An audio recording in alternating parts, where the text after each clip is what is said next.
우리 25년도를 시작하면서 말씀 통독과 암송에 우리 교회는 집중하고 있습니다. 여러분, 왜 우리가 말씀을 묵상하고 또 암송해야 할까요? 요한복음 1장을 보시면 이 태초에 말씀이 계시니 그 말씀이 바로 우리 하나님이었다라고 말하지요. 여러분, 하나님이 곧 말씀이십니다. 우리가 하나님을 만나기 위해서는 바로 말씀을 묵상하면 그 하나님을 만날 수 있기 때문이지요. 또 하나님께서 세상을 창조하실 때 여러분 무엇으로 창조하셨습니까? 바로 말씀으로 창조하셨죠. 빛이 있으라 하시니 빛이 있었다. 하나님이 말씀하신 그대로 이루어졌다라는 것입니다. 즉 하나님의 말씀에는 이 절대적인 권위와 능력이 있다는 것입니다. 여러분 믿으십니까? 여러분 그 말씀이요, 우리의 삶 속에 찾아오면 어떤 일이 벌어질까요? 바로 하나님의 창조가 일어납니다. 여러분 창조는 무엇입니까? 있는 것에서 있는 것이 만들어지는 것이 아니라 없는 것에서 있는 것이 만들어지는 거죠. 그래서 창조란 단어는 바로 하나님만이 사용하실 수 있습니다. 다시 말해 절망의 자리에 있는 우리의 삶에 말씀이 임하면 소망이 생깁니다. 아픔의 자리에 있는 우리의 인생에 말씀이 임하면 회복이 일어납니다. 죽음의 자리에 있는 우리의 삶에 말씀이 임하면 생명이 임합니다. 그래서 예수님도 병든 자들을 말씀으로 고치셨습니다. 저도요, 절망과 낙심에 빠졌을 때, 제 삶 가운데 고난과 고통이 찾아왔을 때 하나님의 말씀이 저를 건져주셨습니다. 여러분 이것은 다윗의 고백인데요, 제가 참 좋아하는 말씀입니다. 우리 시편 119편 165절입니다. 시작. 주님의 법을 살아가는 사람에게는 언제나 평안이 깃들고 그들에게는 아무런 장애물이 없습니다. 아멘. 여러분 다윗만큼요 이 사방에 우겨싸임을 당한 사람이 없습니다.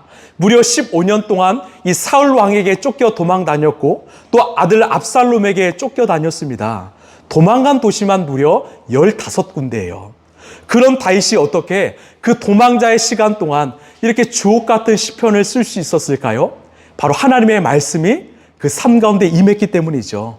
하나님의 말씀을 사랑하는 사람에게는 언제나 평안이 깃들고 그들에게는 아무런 장애물이 없었다. 여러분 이 말씀을 기억하시고 언제나 하나님의 말씀을 주야로 묵상하시길 소망합니다. 여러분 이번 한 주가 이 긴 설 연휴이지요. 우리가 바빠서 이 못 읽었던 그 말씀을 묵상하시고 그 말씀을 통해서 깊은 회복과 치유를 경험하는 한 주가 되시길 간절히 소망합니다. 무엇보다 말씀을 읽음으로, 말씀을 경험함으로 하나님의 창조하심을 경험하는 여러분의 인생 되길 간절히 소망합니다. 이제 본격적으로 우리 예수님께서 이 공생애를 시작하시는데요. 여러분 예수님의 공생애는 어떤 말이냐면 바로 예수님께서 세례 요한으로부터 세례를 받은 이후부터 죽으시기까지의 그 시간을 우리는 공생애라고 합니다. 즉 구속사역을 이루신 예수님의 공적 생애를 우리는 공생애라고 해요. 3년의 시간이죠. 여러분 공생애를 시작하시면서 예수님이 가장 먼저 하신 게 무엇일까요? 우리 14절 말씀 함께 읽겠습니다. 시작. 요한이 잡힌 뒤에 예수께서 갈릴리에 오셔서 하나님의 복음을 선포하셨다. 아멘. 여러분 예수님이 가장 먼저 행하신 것은 바로 하나님의 복음을 선포하셨습니다. 그런데 이 성경이요, 이 복음을 그냥 복음이라 하지 않고 하나님의 복음이라고 합니다. 여러분 우리가 성경을 읽을 때 쉽게 간과할 수 있지만 하나님께서는요 성경의 1.1획도요 그냥 쓰지 않았음을 여러분 기억했으면 좋겠습니다. 그럼 왜 성경은 그냥 복음이 아니라 하나님의 복음을 예수님이 선포하셨다라고 할까요? 여러분 예수님의 사역 당시에 이 복음, 헬라어로는 유앙겔리온이라 하는데 이것은 기독교 용어가 아닙니다. 바로 로마 제국이 사용했던 이 정치적인 용어였어요. 주로 로마 황제가 사용했는데 이 복음 유앙겔리온은 이런 뜻입니다.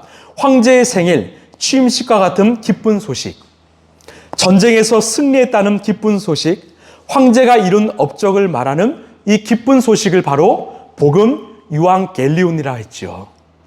그래서 당시 로마 제국은요 황제의 소식을 알리기 위해서 점령한 도시마다 어마어마한 이 대도로를 깔았습니다. 지금도 이 도로를 사용할 만큼 아주 정성스럽게 잘 깔았지요. 그래서 우리가 이 말 아시죠? 모든 길은 어디를 통한다?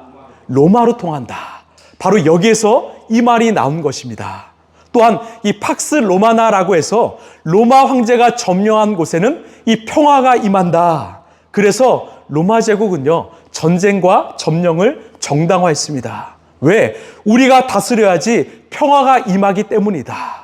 이게 바로 로마 황제의 복음이고 유앙겔리온이었지요. 그러면 여러분, 이 소식이 진짜 복음이었을까요? 여러분, 이 로마 황제의 소식이 진짜 복음이었을까요? 아닙니다. 로마 시민에겐 복음일지 모르겠지만 점령당해서 식민지를 경험하는 시민들에게는 고통이었습니다. 이 복음은 철저하게 로마 중심적 복음이었죠. 불완전한 복음이었습니다. 이것은 우리도 마찬가지예요. 오늘 또 세상은 발전된 기술 문명을 보여주면서 이것이 복음이라고 말합니다. 자, 신제품이 나왔습니다. 이 제품을 사용하면 우리의 삶이 더 빠르고 더 편하게 됩니다. 여러분, 그러나 이 기술은 누군가는 누릴 수 있지만 누군가는 누릴 수가 없습니다. 또한 이 기술 발달로 인해서 우리의 인간성은요, 우리의 존엄성은 점점 사라지고 있습니다. 이것은 불완전한 복음이죠. 그래서 예수님께서는 오늘 이 복음 앞에 하나님을 붙입니다. 무슨 말일까요? 하나님이 주시는 복음만이 완전한 복음이라는 거예요. 여러분, 믿으십니까? 사람이 말하는 복음이 복음이 아니라 하나님이 말하는 복음이 완전한 복음이라는 것입니다. 그러면 이 복음 앞에 어떤 내용이 있을까? 우리 15절 말씀 함께 읽겠습니다. 시작. 때가 찼다. 하나님의 나라가 아멘. 여러분, 이 15절의 말씀을 꼭 기억하십시오. 왜요? 이 말씀이 바로 예수님께서 이 땅에 오셔서 우리 인간에게 가장 먼저 하신 말씀이기 때문입니다. 때가 찼다. 이 때는 우리가 잘 아는 카이로스이죠.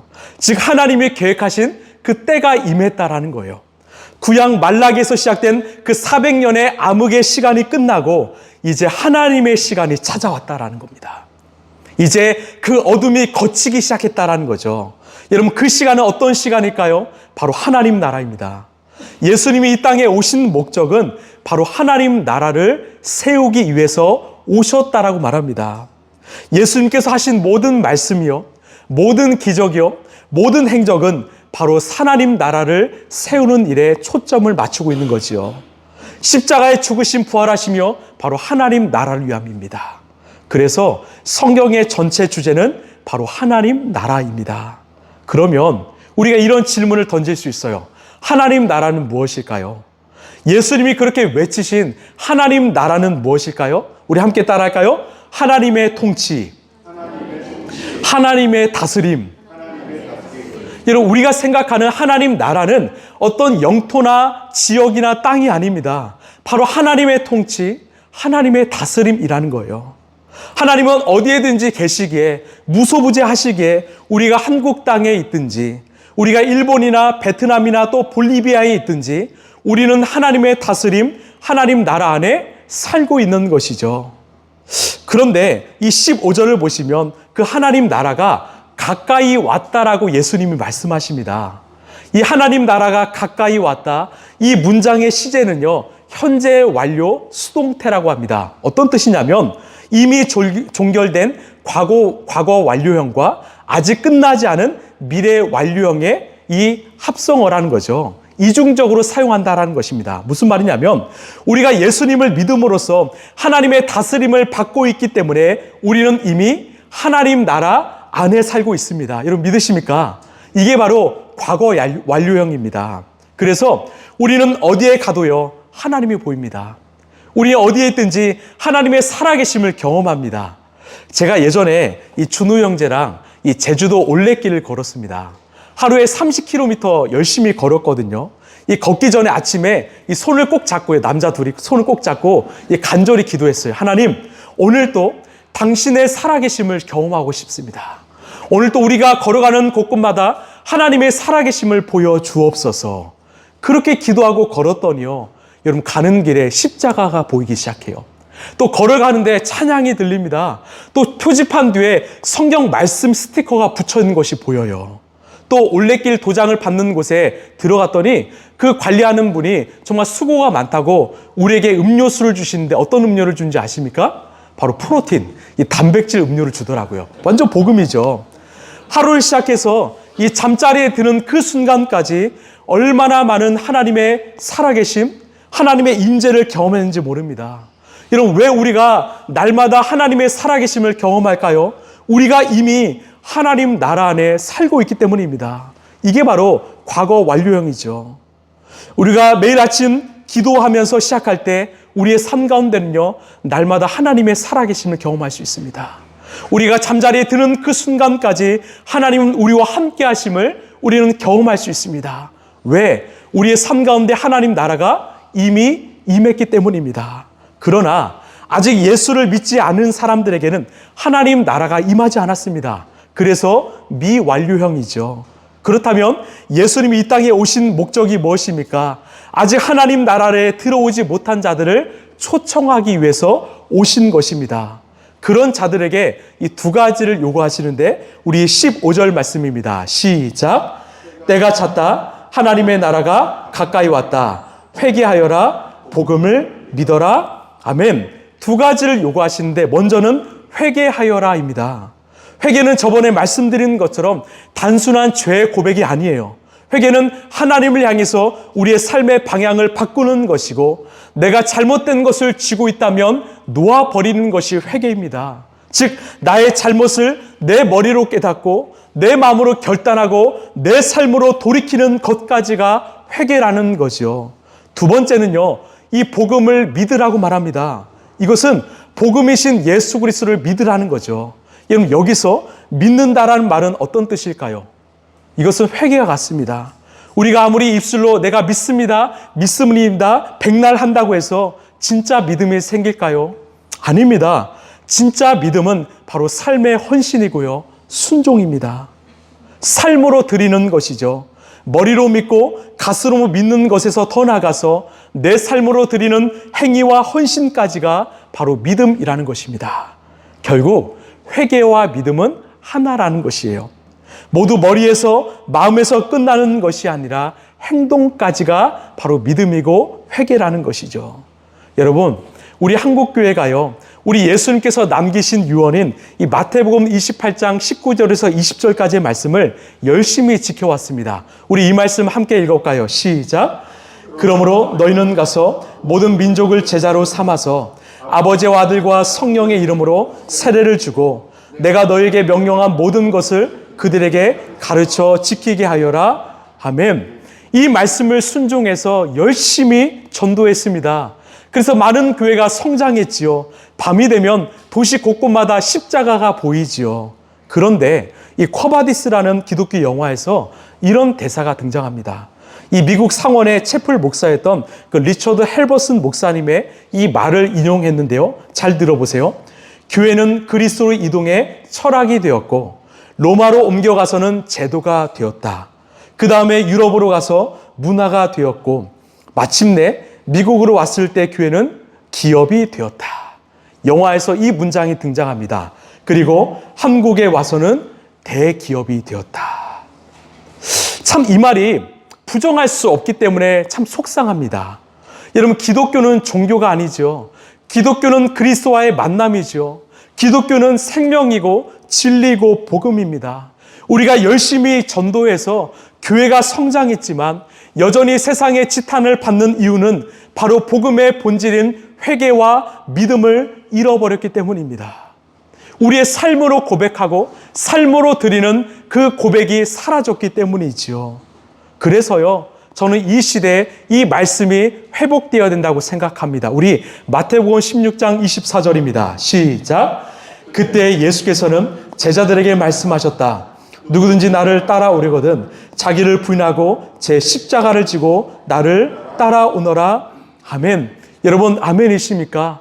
나를 따라오려거든 자기를 부인하고 자기 십자가를 지라 말씀합니다. 우리 라이프처치는요, 사람만 많이 모이는 교회를 지향하지 않습니다.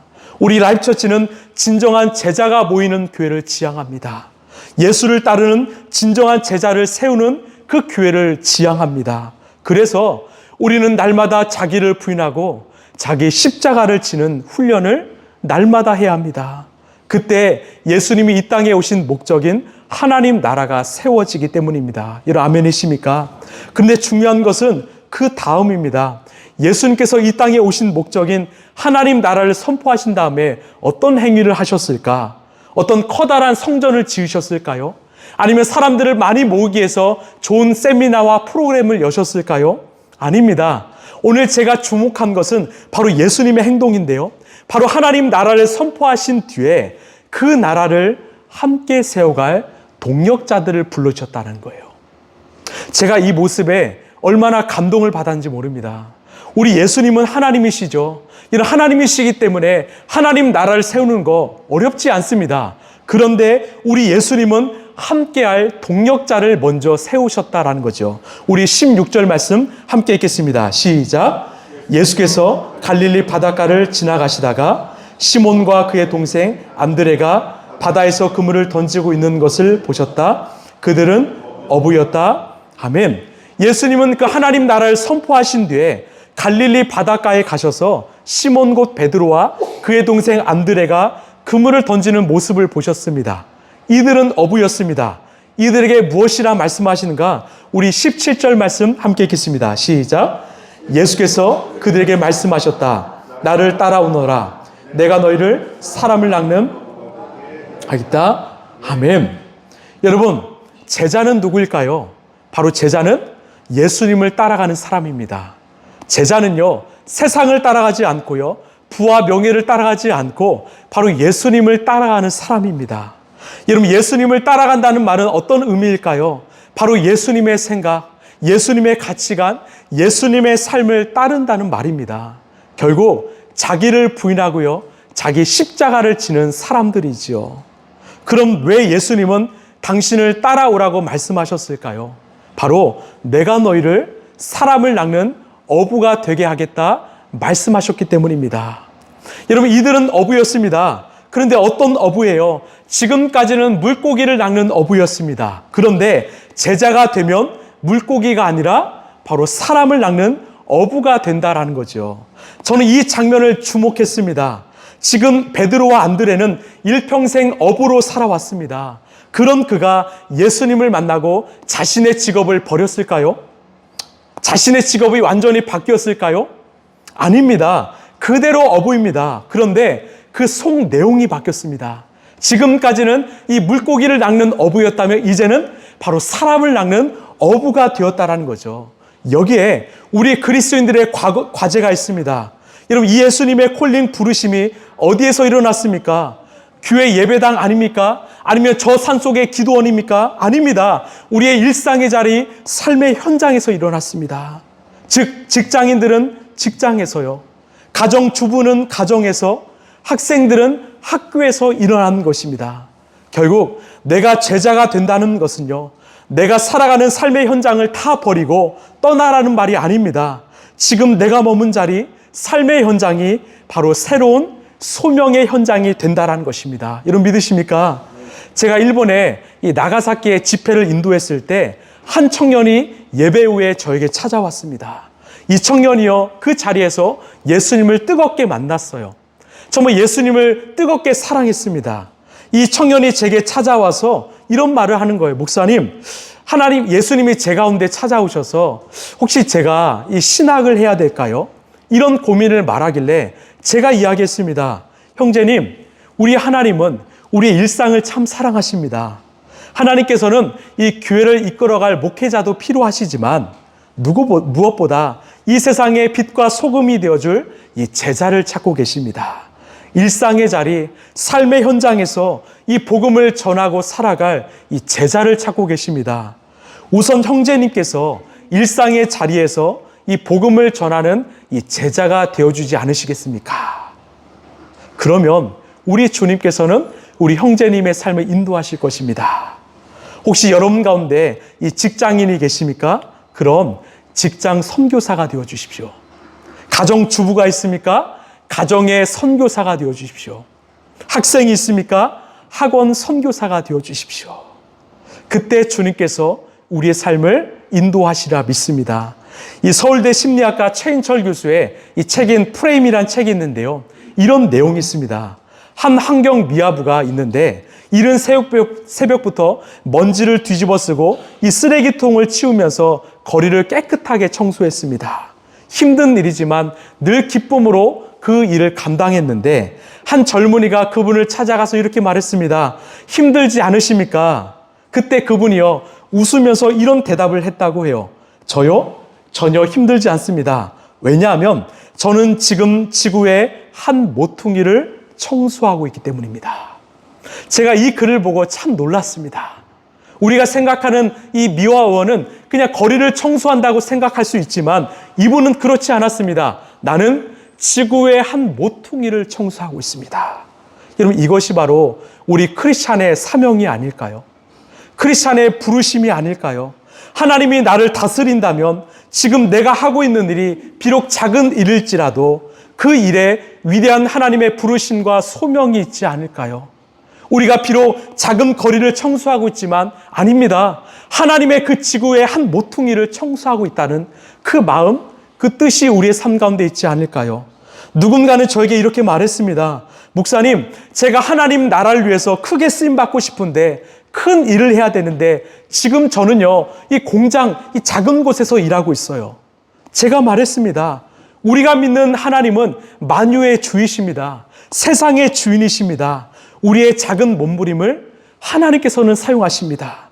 우리의 작은 발걸음이 하나님에겐 큰 발걸음이 됩니다. 예를 들어서 이 전 세계에 퍼져 있는 이 장로교의 창시자인 장 깔뱅은요, 사실 이 스위스 제네바를 벗어나지 않았습니다. 이 제네바가요, 면적으로는 16제곱킬로미터예요. 그러나 하나님은 그 깔뱅의 몸부림을 사용하셔서 전 세계로 그의 교리를 이 확산되게 하셨지요.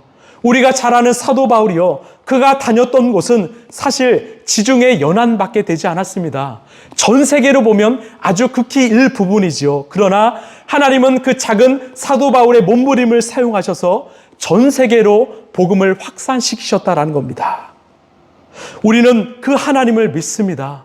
만유의 주이신 하나님이 우리 안에 계시기에 우리의 작은 발걸음은 하나님의 큰 발걸음이 될 줄로 믿습니다. 그래서 제자는요, 큰 사람이 되는 것이 아니라 비록 작을지라도 맡겨진 자리에서 최선을 다하는 사람입니다. 하나님의 큰 일을 향하는 것이 아니라 내게 맡겨준 일에 최선을 다하는 사람이 바로 하나님의 제자라는 거죠. 그때 하나님은 일하십니다. 그때 내가 선 곳이 바로 거룩한 하나님의 부르심의 땅이 될 줄로 믿습니다. 이제 주님이 우리를 부르셨다면 우리가 해야 될 두 가지의 일이 있습니다. 우리 18절 말씀 함께 읽어볼까요? 시작. 그들은 곧 그물을 버리고 예수를 따라갔다. 아멘. 먼저 한 가지는요, 버려야 합니다. 여러분, 버리셔야 합니다. 하나님 나라를 위해서 부름받은 사람은요, 버려야 합니다. 포기해야 합니다. 이 기독교 심리학자인 폴 투르니에가 이런 이야기를 했습니다. 한 할머니가 그분께 상담을 요청해서 왔습니다. 그런데 대화를 하는데 이상한 행동을 보았어요. 할머니의 오른손이 꽉 쥐어지고 있는 것입니다.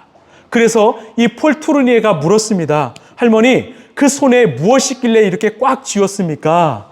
그랬더니 말을 안 하는 것입니다. 한번 그 손을 펴실래요? 이렇게 말했더니 할머니가 막 버들버들 떠는 거예요. 경기를 이루는 것입니다. 그래서 그 폴 투르니에와 이 간호사 선생님이 강제로 그 손을 피게 했습니다. 그랬더니 그 손에서 얼마나 오래 쥐었는지 녹이 쓴 이 동전 하나가 땡그랑 떨어졌습니다. 이 할머니는요, 평생토록 이 동전이 자기 자신이라고 여기며 살았던 거예요. 이 동전을 잃어버리면 내가 죽는다고 생각했던 것입니다. 여러분, 우리도 마찬가지 아닐까요? 이 동전과 같이 저와 여러분이 소중히 여기는 것이 있습니다. 이것만 있으면 내가 성공할 수 있는데, 내게 이것만 있으면 나 잘 될 수 있어. 이것만 내게 있으면 나는 행복할 거야. 하나님을 대체할 만한 그것이 우리의 삶 가운데 있지 않습니까? 오늘 주님은 우리에게 뭐라 말씀하십니까? 그거 버리고 날 따라오라 말씀합니다. 여러분, 우리는 버려야 합니다. 포기해야 합니다.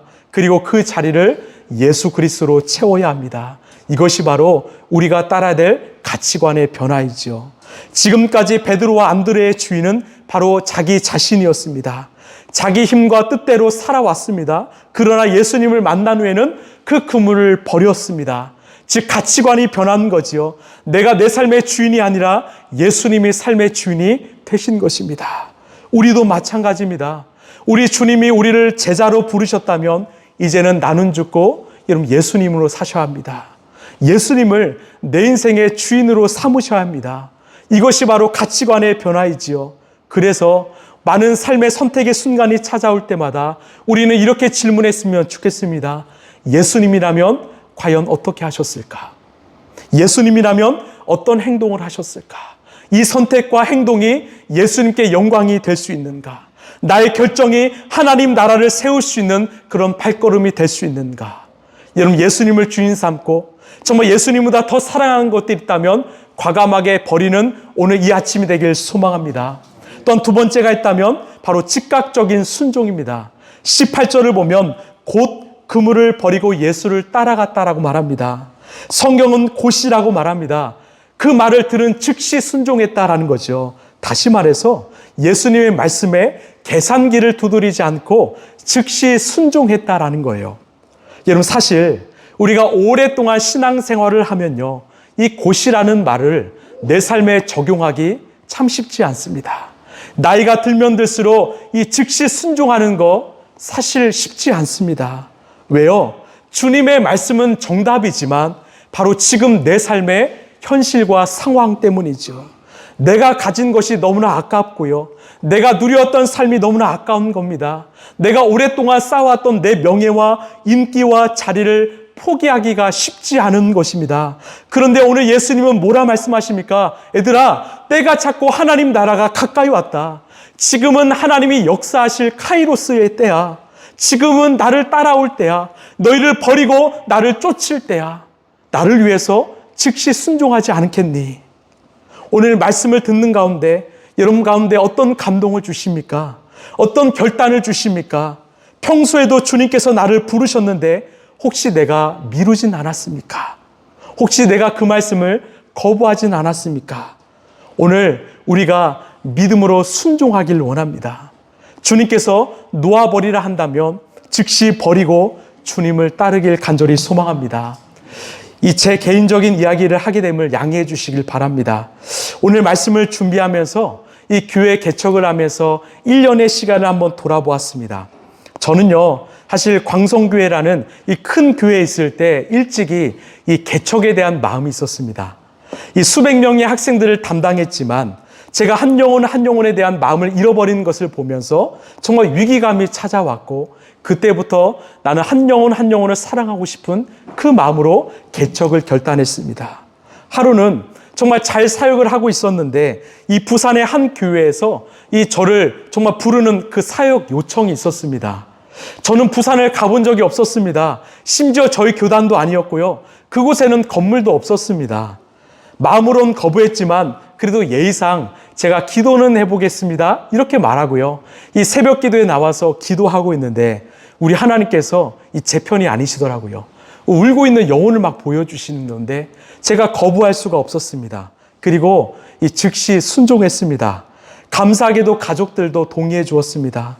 정말 그 부산의 시간을 통해서 하나님을 더욱더 만나고 사랑하고 어쩌면 지금 라이프처치의 이 방향을 정립하는 시간이 되었던 것 같습니다. 또한 이 교회도 마찬가지입니다. 저에겐 가진 것도 없고요. 사실 사람도 없고요. 돈도 없었습니다. 그러나 이 계산기를 두드리지 않고 또 누군가에게 도움 요청도 하지 않고요. 정말 하나님을 바라보며 하나님의 말씀에 순종하며 걸어왔습니다. 감사하게도 참 이렇게 따뜻하고 이 좋은 공동체를 이뤄가게 하셨습니다. 그리고 이 교회를 개척하고 약 9개월이 지났을 때 참 이 꽤 큰 교회에서 청빙 제안이 왔습니다. 약 한 1000명 정도의 교회인데요. 이 문화사역을 잘하는 교회였습니다. 여러분 제 마음이 흔들렸을까요? 아닙니다. 저와 아내가 이 운전을 하면서 그 전화를 받았을 때 저희 부부는 흔들리지 않았습니다. 제가 아내에게 물었어요. 여러분 어때? 제 아내가 고개를 절레절레 했어요. 왜? 우리 부부는 이곳에 부르신 하나님의 분명한 부르심이 있기 때문이죠. 또 2달의 시간이 지나고요. 한 중학교에서 이 교목의 자리에 제안이 왔어요. 그 자리는 한 30년 만에 한 번 열리는 자리인데 이 정년이 보장되는 자리예요. 이전에 제가 채플 설교도 했고요. 학교가 강력하게 저를 원했습니다. 제가 수락만 하면 갈 수 있는 자리인데요. 제가 곧바로 죄송하다고 말씀드렸어요. 왜? 저는 이 교회를 향한 하나님의 부르심이 있음을 간절히 믿고 순종했기 때문입니다. 제가 오늘 어떤 자랑을 하기 위해서 말씀드리기 아님을 여러분 이해해 주시길 바랍니다.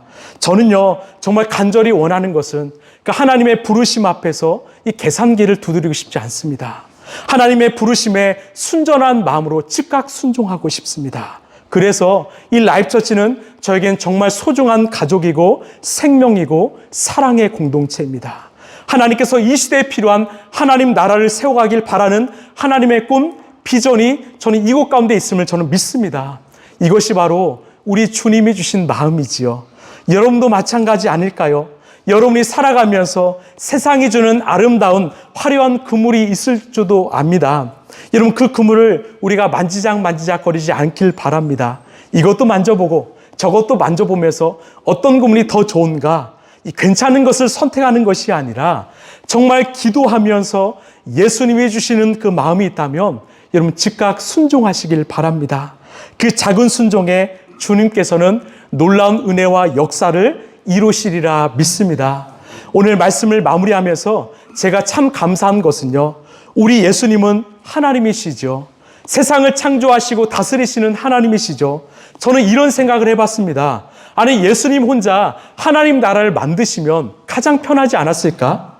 그런데 왜 쉬운 길을 포기하시고 어려운 길을 택하셨을까? 왜 우리와 같은 연약하고 부족한 자를 부르셔서 함께 그 나라를 세워가기를 원하실까? 이게 바로 예수님이 우리 가운데 찾아오신 이유이죠. 바로 우리를 사랑하시기 때문입니다. 우리를 너무나 사랑하시기 때문입니다. 그래서 느리지만 부족하지만 함께 하나님 나라를 세우고 싶은 그 꿈이 예수님에게 있었던 것입니다. 여러분, 하나님께서 우리를 라이프처치로 부르셨습니다. 한국 땅에 수많은 교회가 있고요. 일산 파주에 수많은 교회가 있는데 왜 하필 많은 교회 가운데 이곳으로 우리를 부르셨을까요? 이곳 가운데는 하나님의 특별한 부르심이 있지 않을까요? 우리가 상황과 환경에 흔들리지 않고요. 우리 계산기 두드리지 않고요. 우리 함께 이 지역 가운데 하나님 나라를 세워가길 간절히 소망합니다. 무엇보다 우리 교회의 이름처럼 라이프 생명을 살리고 거룩한 생명 문화를 흘려보내는 일에 저와 여러분의 인생을 멋지고 귀하게 사용하길 간절히 소망합니다.